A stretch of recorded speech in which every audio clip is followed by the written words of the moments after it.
আমি একটা এমন সমস্যার মধ্যে আছি যার কারণে আমাকে নিজে ফল ভোগ করতে হচ্ছে। কাজ থেকে বাড়ি এসে পায়রাগুলোকে চেক করতে না করতেই দেখতে পেলাম সেই মনে আছে আগের ভিডিওতে যে চটিয়াল মাটিটা ঝুড়ি থেকে খড়গুটো টেনে ডিমের মধ্যে তাপ দিচ্ছিল, সেই ডিম থেকে বাচ্চা ফুটেছে এবং বাচ্চাটা মারাও গেছে। আমি এটা জানতাম যে বাচ্চাটা ডিম থেকে আজকে ফুটবে, কিন্তু বাচ্চাটা যে এরকম শুকিয়ে কাঠ হয়ে যাবে তা কিন্তু জানতাম না।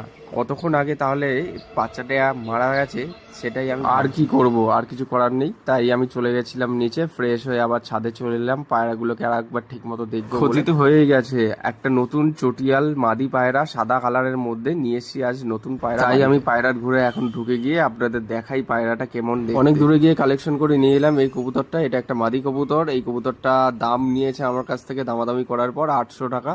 কবুতরটা কোয়ালিটি দেখতে পাচ্ছেন এবং এর সাথে এর কবুতরটা জোড়া নয়, কিন্তু এই কবুতরটা আমি নর্মাল এমনি রেখেছি এক খাঁচার মধ্যে আপনাদের শুধুমাত্র দেখানোর জন্য। একদিকে ভালো লাগছে আরেকদিকে খারাপ লাগছে। কবুতরের বাচ্চাটা আমি কোনো রকম ভাবে বাঁচাতে পারলাম না, কখন যে এক্সপায়ার হয়েছে আমি নিজেও জানি না। বাড়িতে এসে যে মাদি কবুতরটা কালেকশন করে নিয়ে এসেছি 800 টাকা দিয়ে, সেই কবুতরটার দামটা কি বেশি হয়ে গেছে আপনারা অবশ্যই জানাবেন কমেন্টের মাধ্যমে।